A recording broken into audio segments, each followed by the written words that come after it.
Hi, my name's Kayleigh Frost. I'm the Head of Clinical Support at Health Assured, and you're listening to Peace of Mind. Today, I'm joined by Saj again. Hi, Saj. Hi. And we're talking about finding happiness.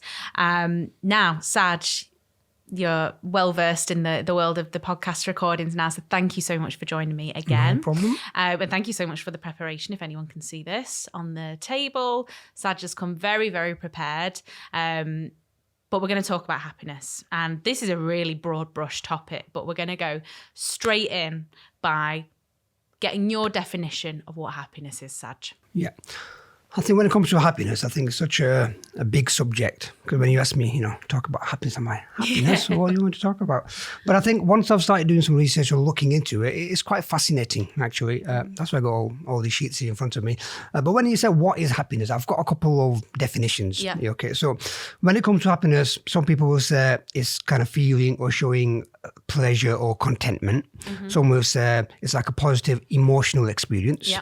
Others will say it's a mixture of positive emotional experiences and a deeper sense of meaning and purpose in life. Okay. Mm-hmm. Now, when you break it down, when you look at in terms of the psychologists and the philosophers, they break it down into two schools of thoughts, believe it or not, when it comes to happiness. Yeah. One is called hedonia. Okay. Posh word. Okay. Which is kind of pleasure. Okay. So this is whatever you do for happy, it's about the life goal is to experience happiness and to reduce the amount of pain. So from that school of thought, it's all about having fun, having, chilling out, and that's basically their understanding of it. The second school of thought is called eudaimonia, right? Oh, hey. Look at you. Yeah. And this one is basically, it's about doing what is worth doing. Yeah. Okay. It's about what will flourish you, what will thrive, what some kind of feeling, some kind of meaning, some kind of purpose. Okay. So that's how I think it's kind of defined. So it's almost like happiness with an agenda. Yes, like there's an agenda to definitely. it. Yeah. And even the third school of thought is kind of spiritual, where there's meditation, there's mindfulness, it's kind of, sometimes it can be worship, but sometimes it could be like higher being. So some people live their life and get happiness through that. Okay. Yeah. So when you look at happiness, it's that way. But for everyone, it's different. For some people, being happy can be family, sometimes it can be in terms of work, sometimes can be financial security, it could be many different things. But when I look at happiness, I think it's two parts really. One is the everyday things that you do that make you happy. And one is kind of having more of a deeper meaning, like a deeper thought, like a philosophy, like what your values are, what you stand for, what you want to achieve in life, what kind of makes you tick. Okay, so then you can set your life goals according to, and that's what's going to make you more happier. Okay. So do you think there's, sorry, Saj, do you think there's a misunderstanding or a grey area between happiness and perfection? Yeah, because there's no such thing as perfection. Yeah. Okay, I tried my hair, but it didn't work, But when it comes to perfection, and that's part, I think, where we talked in one of the early ones, perfection and perfectionism or being a perfectionist, is where there's a lack of self-esteem. Yeah. Is where you have a failure of making mistakes, of getting things wrong. So everything has to be perfect because then you think you're a failure. Then you think you're stupid. Then you start to hate yourself. Then that self-hatred kind of kicks in. But happiness, it's about enjoyment. It's about joy. It's about having a purpose. It's about living a life that is meaningful. Okay. So I would say there's a big difference. When you speak to people in practice on the helpline and they are in a state where they're very low, perhaps depressed, and they are very set that there's nothing good. There's nothing good in their life. They can't find happiness or joy in anything. How do you approach that? What's like your plan of action that kicks into motion? I think there's a lot of ways to kind of look at it, okay, in terms of, so first of all, then it's about going into that deeper element of what makes them happy. So in terms of what are their values, what is important to them in their life? Yeah. Is it personal, professional development? Is it financial security? Is it family? Is it children? Is it something that they feel means a lot? Is it integrity? Is it love? Is it romance? What is it? What is it that makes that person who they are? Okay. Yeah. And then once you kind of understand that, then you can set the goals according to that. And I think when we go into a lot more detail, I think a lot of the times it's also the people that you have around you. Yes. Okay. Because I was listening to a podcast a few weeks ago. There's a guy called Jay Shetty, and he's kind of a guru, kind of a monk, thing. And he kind of mentions that, for people to be happy, there's kind of 4 qualities that you need when you look in people. Because a lot of the time when we talk to people, it's about relationships. They're not happy about, they've had a fallout, or there's a divorce, or there's something there that they feel they're struggling with. So what we realize when you're looking for people, there are 4 qualities that you try to look for that in those people. And it's like a 75% rule. If you can get 3 out of 4, okay, you're doing good. Okay. But most people, there's only 1 or 2. Okay. I feel quite competitive now. Okay, so the first one is care. Is that person caring? Does that person care for you? Doesn't care who you are, what you are. Does that care? So for a lot of times, it can be like my mum. Every time she sees me, have you eaten? Have you done this? Have you done that? Yeah. Okay, so she cares. Okay.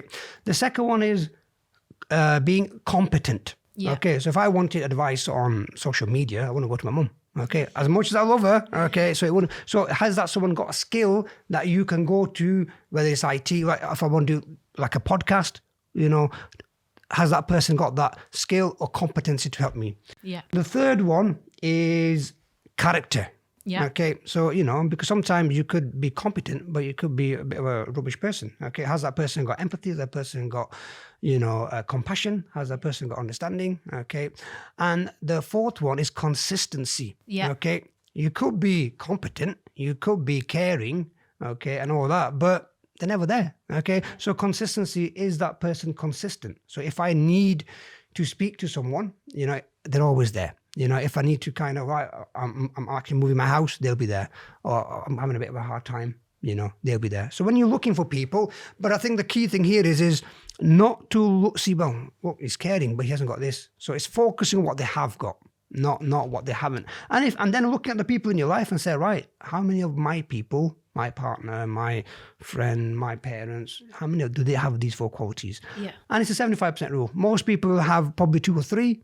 Okay, and some people, if they haven't got any, or if they've got 1, then it's about looking at, because the company you keep makes a big difference. Because when you're going through hard times, who are you listening to?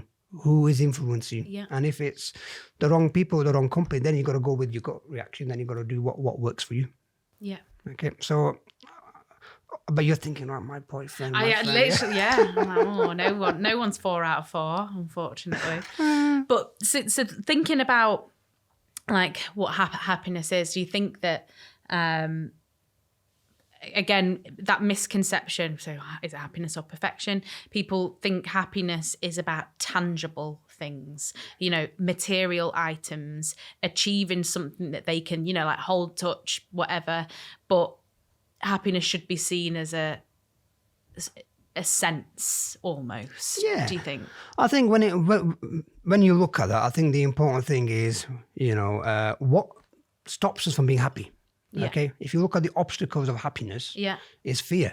Fear of what might people think, fear of being judged, fear of not being liked, fear of what might happen, fear of being isolated, fear of failure, fear of rejection. So because of these fears, what do? We turn to avoidance. We kind of be harsh on ourselves. We kind of don't like ourselves. We kind of, do things which are detrimental to our physical, mental health. So what else actually stops us from being happy? When we're anxious, we're overthinking, we're catastrophizing. What else?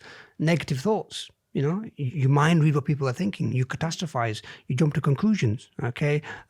Also, when you look at what stops us, from being happy, is lack of boundaries. You're in a relationship, and there's gaslighting. We're not recognizing it. There's coercive control. Okay. There's no empathy. There's no compassion. Okay.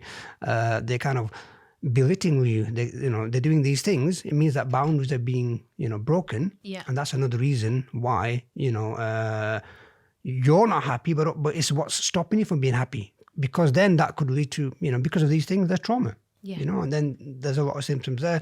So the key thing is asking yourself, what's stopping me from being happy? Okay. And if it's these things, then it's about, okay, what can be done? Okay. So there's a lot of things that can be done. So a lot of the things that I always come across is gratitude. Okay, it's about appreciating what you have around you. But when there's gratitude, there are different ways to do it. You can do like a gratitude diary. Yeah, you can write down one thing that you like, one thing that you think you've done well, one thing that you feel you've done well on, and also one thing that you feel that, also one thing that you've learned and one thing that you could have done differently. Because it's interesting, because I had someone on the call today, I think I told you about it, and they said, you're like Kayleigh that you were speaking to, what she was saying about the gratitude diary, I think you were writing all the negative points down. So then he goes, he listened to that podcast and he goes that now what I'm doing is I'm not writing down the negative, I'm writing down the positives. So with gratitude is, every day, what are the 3 things that I enjoyed today? What are the 3 things that went well today? But also there's like a gratitude jar, you can put in, some compliments and you can put them down. There's a gratitude box where you can write about compliments about other people in your life and you can put them in the box. There's a gratitude tree, believe it or not, where you can do little leave cards and then you can write 3 things that you enjoyed in your day or 3 things that you liked, and then you put it on that tree. So the whole idea is that when you have gratitude, you have compassion, you have empathy, you kind of appreciate what you have in your life, but you also kind of then make time for yourself. Because one thing that I've noticed is that we make time for everyone else. If you look at your diary, they'll be like, for everyone else, but we don't make time for ourselves. So I think the key thing is making 5 minutes of time for yourself, making time in that diary for my self-care, making time for, that haircut, that massage, that meditation, that mindfulness, or that book, okay? Because that is what's going to help you to not just be happy, but it's going to make sure that it's continuous. Because like I said earlier, you can watch football and you can be happy, but watching you're not always happy. But so what can happen is some things you'll get joy, kind of temporary. But it's about looking at the more meaningful things. Okay. Now there's something that I read, which was about flow states, and I never came across this, and I found this quite fascinating. Flow, flow. I don't know how you do what to do, but I think what flow state is it's where you look at your skills and you look at your challenges, okay? And you look at, where am I in my life? Am I in that part of my life where I need to increase my skills? Okay. Or am I part of that life where I need to kind of broaden my challenges? Because what happens is if your skill is massive and your challenge is a bit, you're going to get bored. You're going to be stuck. You're not going to make any progress in your career. If the challenge is massive and your skill is a bit, you're going to feel overwhelmed. You're going to feel... So I think that flow state is kind of asking yourself, what's actually missing in my life at the moment? Is there a skill? Do I need to develop something? Okay.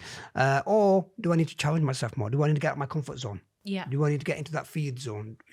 Do I need to kind of push myself? Okay. So that's quite important, because the reason why that's important, because then what happens is when you look at how you can be happy, okay, there's one other thing that I really, really came across, which is the 3 L's. 3 L's. Yeah, 3 L's. You love like an acronym, don't you? You love this. Yes. Okay.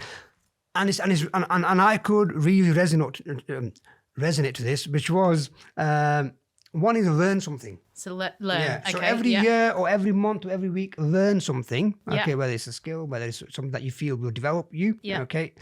Once you learned it, then you launch it. Okay. So you don't chuck it. But what you do is, for example, you spend months or times learning, right, I want to do really good podcasts. So you learn how it works, the technology, the research, the marketing, and you've got a good understanding of it. Then you launch it. Then you do it. Okay. And then you love it. Okay. So then you get obsessed with it. Okay. It's like, what makes me happy is, doing things that I enjoy, but also doing things that will help other people. Okay. Counseling. I love helping other people. Okay. Football coaching I've done for a while. Love it because you're actually coaching young people. Okay. That puts a smile on the face. But also, I think it's when you want real happiness, it's about doing something which is other than for yourself. Okay. So which is, volunteering, whether it's charity work, whether it's stuff that you feel you want to do in the community, whether it's like,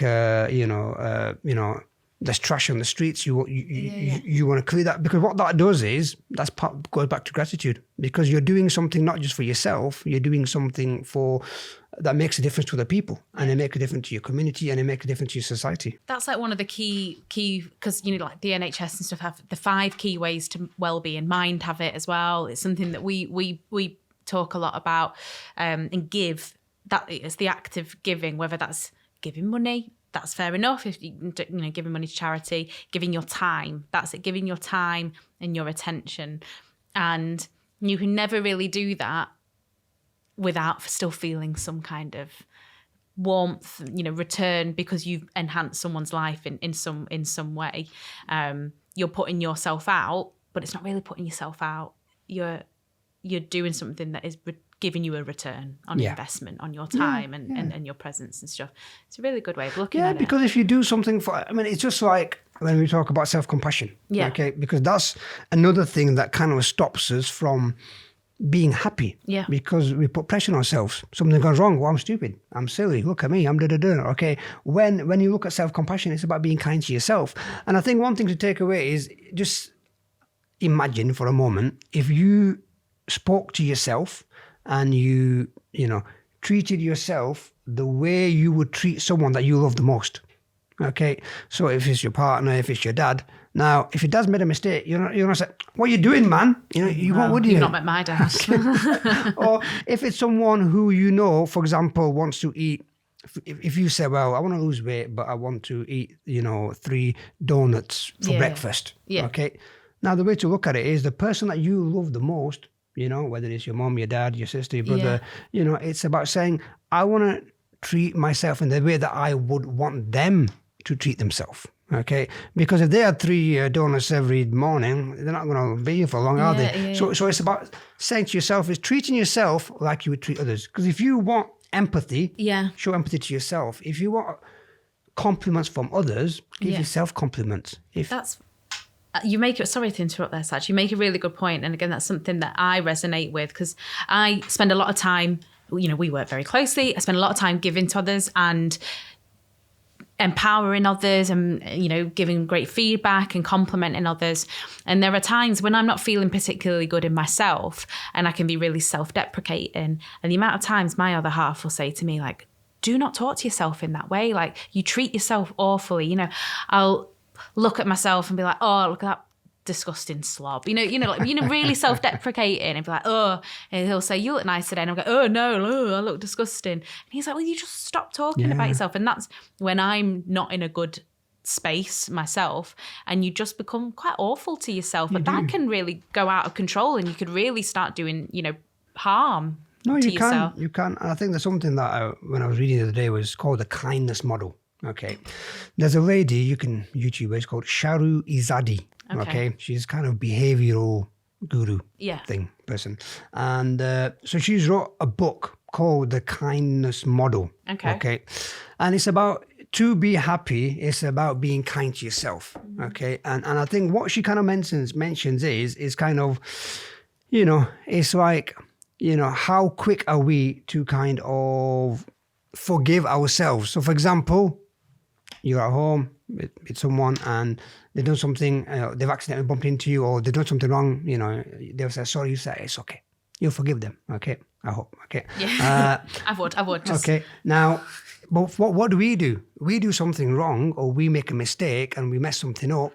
We're not very easy, we're harsh on ourselves, okay? Ourselves, so again, the first point about the kindness model is treat yourself as you would treat other people. Mm-hmm. Secondly is, if you've done something wrong, again, rather than kind of being harsh on yourself, okay, it's about saying is, if for example, you drink too much alcohol, for example, okay, rather than feeling bad that you used to drink alcohol so much, it's about saying that used to be a coping method for you at one stage. So now the way to think about it is be curious and say, if I take that away, what can I replace it with? Mm-hmm. Okay, whether it's drugs, whether it's porn, whatever it might be. If there's something there that you feel that used to be a coping method, but it's not really good for me. Okay, so rather than feeling bad that that you're doing that bad habit, it's about, if I took it away, how can I replace it? Because that's quite important.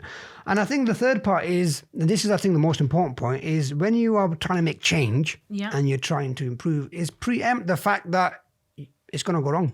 Preempt the fact that you're going to mess up. Preempt the fact that you are going to be tempted. So you're trying to lose weight and then you've had a pizza.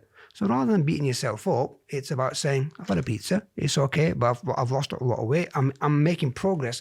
So the key thing is about progress, not perfection, okay? Yeah. And that self-talk, so I think, as anyone's interested, I think the kindness model, I think, will go a long way, okay? Because what it will do is, it will get you to basically, talk to yourself in a way that's going to help you to motivate you. Talk to yourself in a way where things are going difficult, you're not going to be harsh on yourself, you're going to carry on, okay? Yeah. And this links to, I think, because what stops us a lot of the time from being happy is when we try to do something and we can't do it, is lack of resilience, okay? Because with resilience, it's about bouncing back, it's about adjusting, okay? Now, you remember the last time we talked about the 3 Ps, didn't we? Oh, yeah. I can't remember what they are, sorry, Saj. But for all the listeners, you want to do a reminder? Yeah. So the first one is permanence. So anything goes wrong, I knew that one. It's not permanent, it's temporary. Yeah. Okay. Something's happened, it's temporary. You've lost someone, but that feeling of grief is temporary. Okay.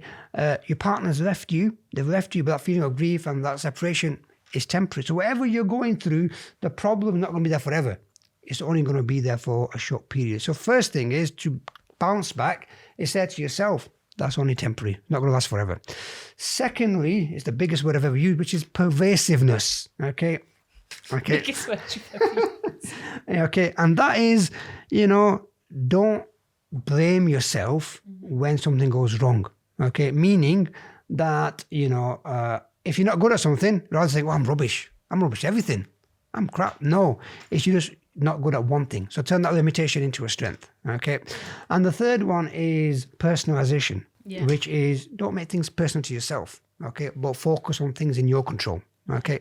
And I think that's quite important, because when you do that, because you're going to have setbacks, okay? Yeah. Good mental health is not that everything's amazing. Good mental health is that despite the challenges, despite the difficulty, despite the ups and downs, you're taking care of yourself, you're motivated, you keep going, you're eating, you're sleeping, you're resting, you're walking, and your self-care is good, and you're able to enjoy life, okay, despite the challenges. That's why resilience is important. That's why the way you talk to yourself is important. Yeah.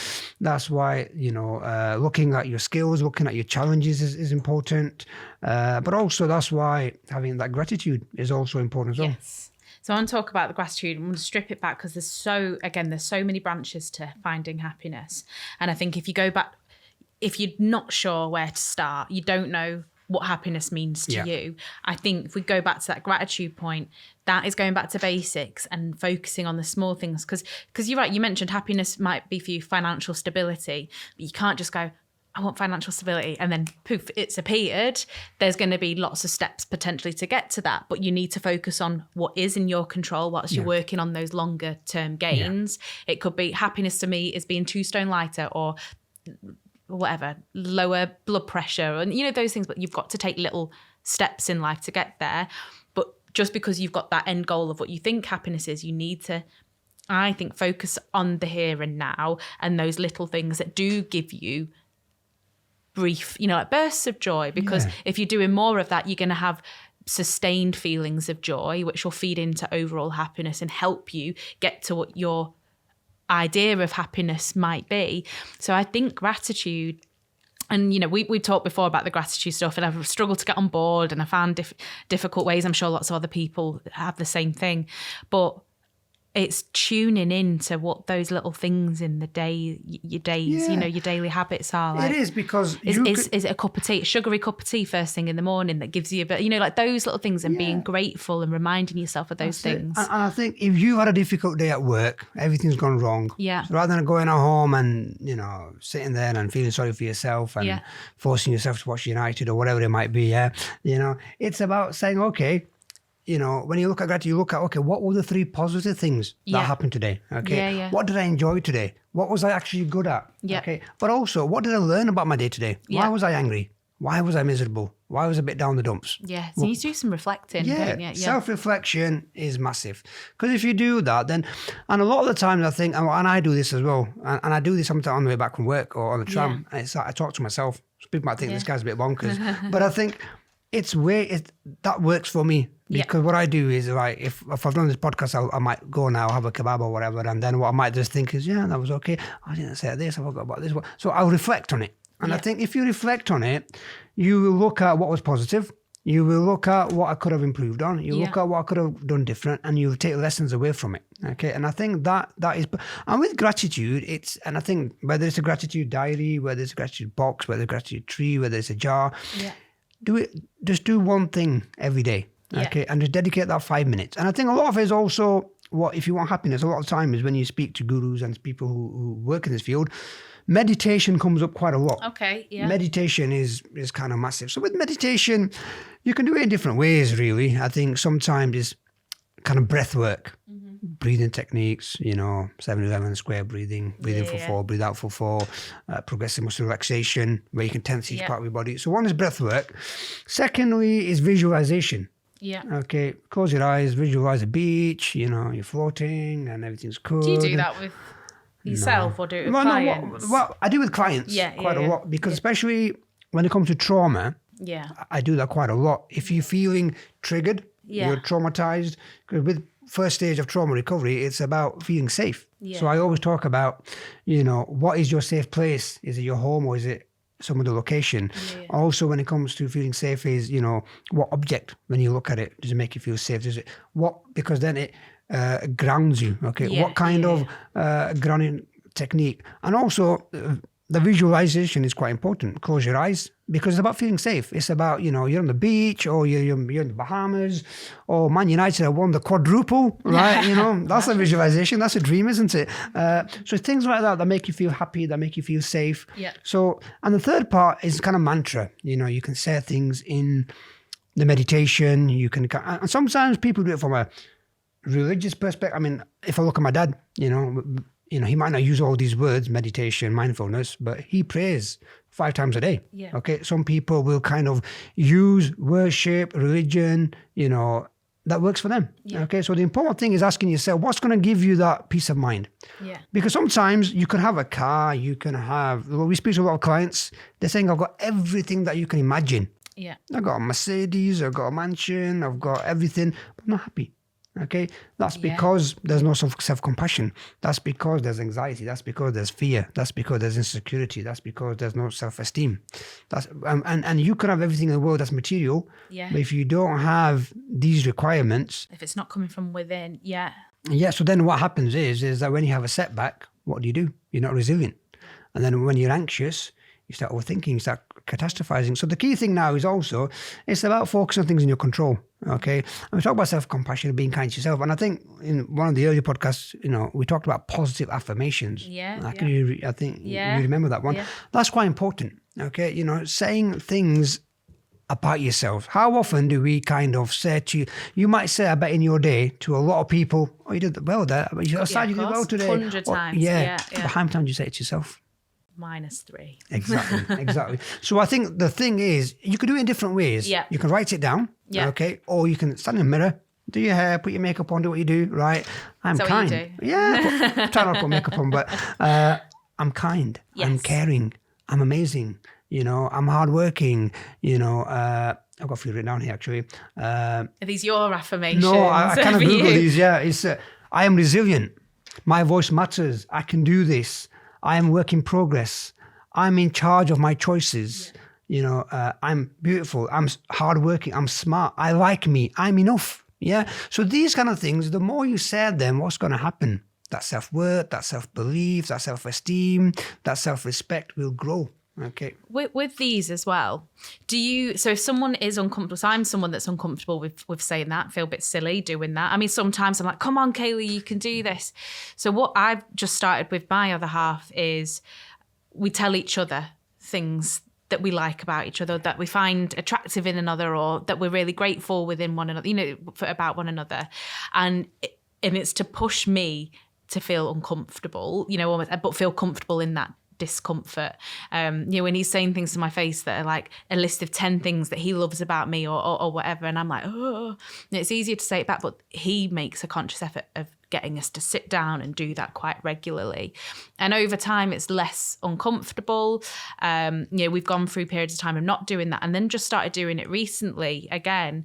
And I feel this like surge of joy and happiness, like almost like we're falling for each other again, like that nice stage at the beginning. And I feel 10 times happier as a result of that. Yeah. So if you are uncomfortable talking to yourself in the mirror or writing those things down yourself, maybe try it with someone that you bounce off every single day anyway. Just shift the conversations. Obviously, with your loved ones, you might talk all the time, but have a focused conversation on these things. And the question is, when you go a bit more deeper, is why do you feel uncomfortable? Yeah. What's the insecurity there? What is it that you're afraid of? Yeah. What is it that you don't like about yourself? So yeah. That's when you go really deeper. Yeah. Okay. And then you realize that, the person that you live, that your partner, your wife, your husband, they love you for who you are. Yeah. Okay. And I think the positive affirmation, what they'll do is, because sometimes it goes back to childhood. The conditions of worth. If you're always been told you're not good enough, you're always been told that, that your love is, it's not unconditional. Yeah. You do well, you get this. If you don't do well, so then people then take that into the adult life and they be perfectionists. Yeah. They want to kind of make sure they'll realize that for people to like me, I have to be perfect. If I get it wrong, so then what happens is they sacrifice their needs, puts everyone else's needs first, but then that turns to burnout, that turns to low self-esteem. Yeah. And that also, then what happens is then you can't say no. Then you become a very passive person. Yeah. Okay? And then people walk all over you, then your boundaries become weak. And then, and that's also becomes like a trauma response as well. So I think the key thing here is to say to yourself is, get used, if you don't want to say it might sound a bit odd, write it down. One day, every day, write down a strength, write down an achievement, write one thing that you like about yourself.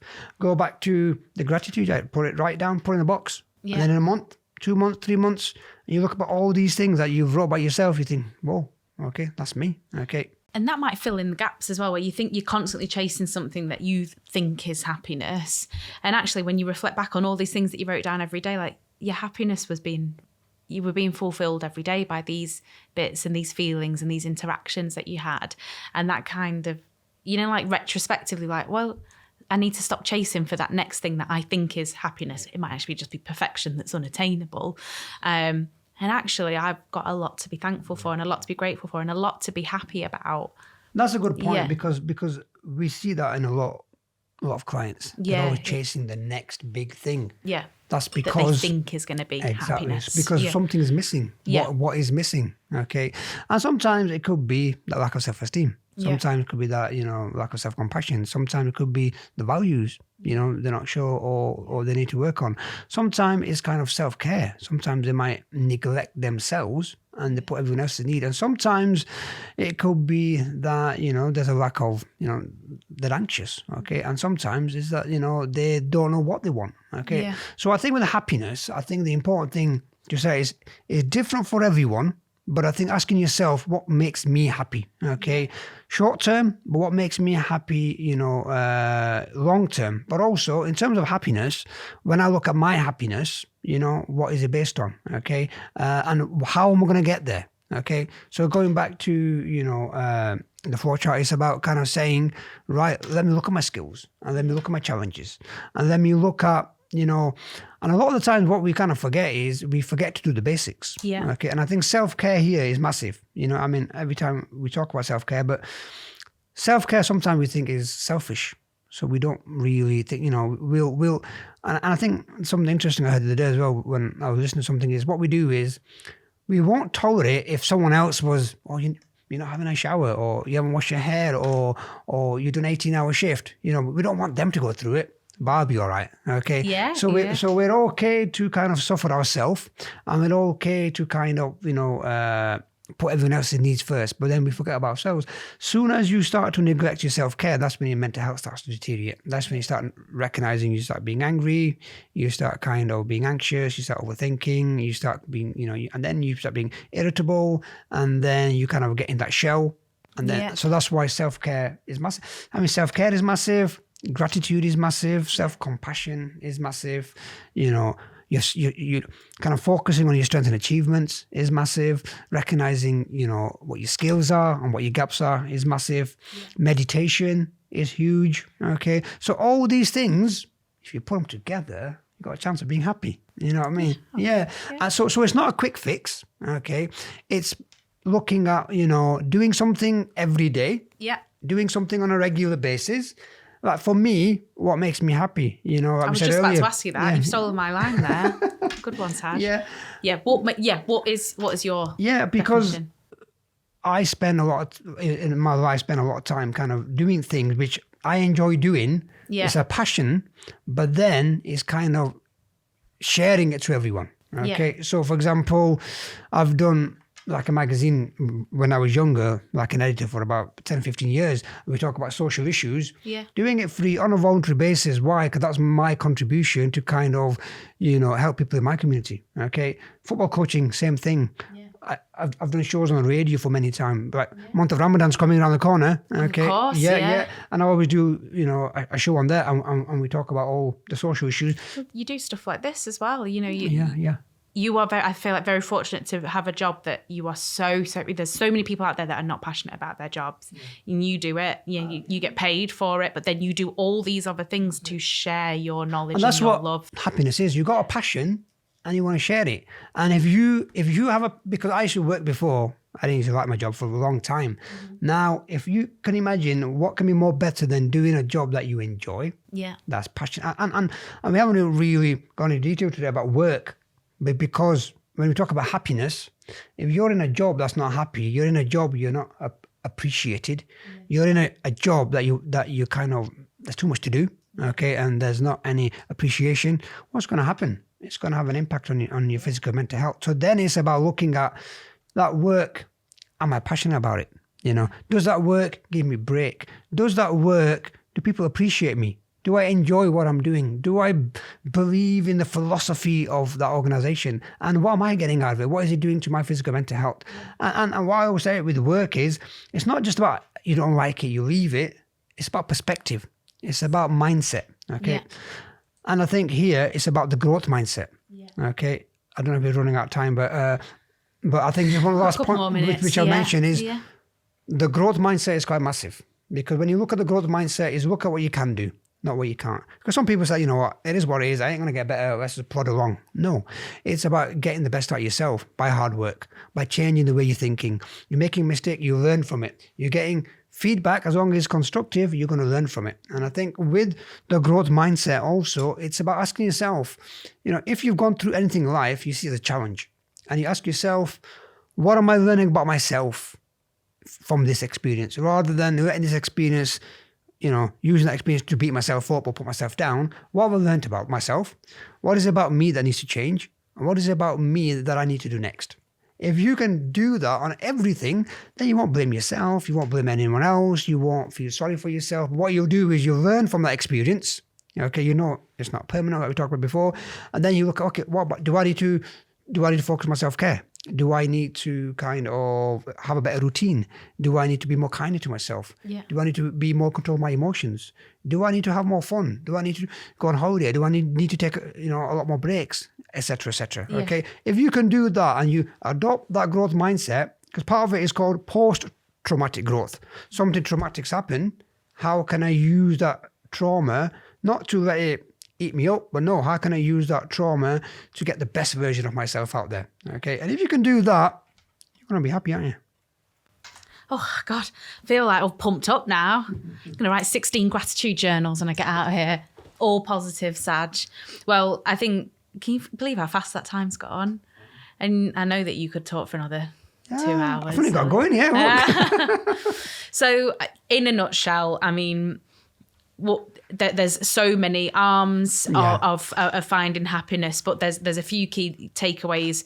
From my perspective, it's self-compassion, self-care, breaking down what feeds, what you're grateful for, being kind to yourself in the way that you're kind to others.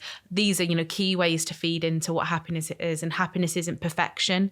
Perfection isn't real. Perfection is unattainable.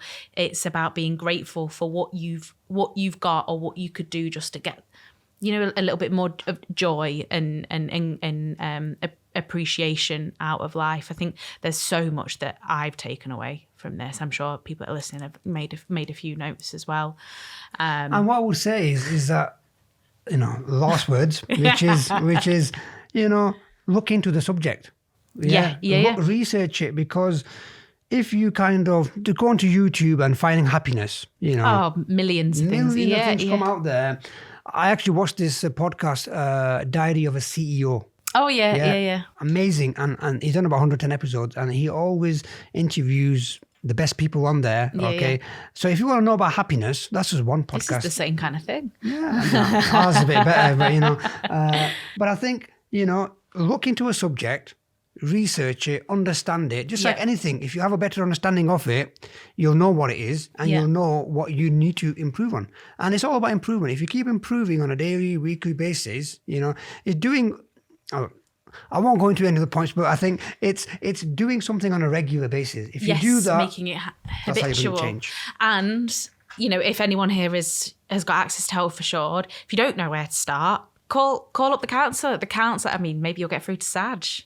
Lucky then, if you're lucky. A counsellor can just help, you know, almost, you know, like metaphorically take you by the shoulders, hold you still for a moment and go, right, let's just look at everything. You think, you know, you don't know where to start with finding things. Let's help you get exploring one avenue of what happiness looks like for you. And it might not work the first time, and that's fine. But that's what the likes of us, you know, we're here for, to help you kind of make sense of that again, because you might over research and over educate yourself and go, I still don't know what's right. So a counsellor will be able to put things into perspective and go, well, let's explore this.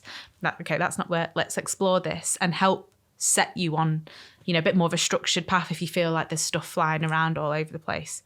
Maybe ask for Saj if you do call up. Be very good at helping you. Okay, well, Saj, it's been a pleasure as always. Thank you so much. Are we going to do this again, are we?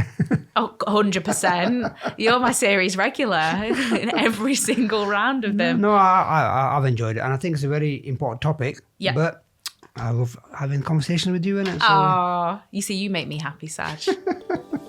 Thank you. Cool, brilliant.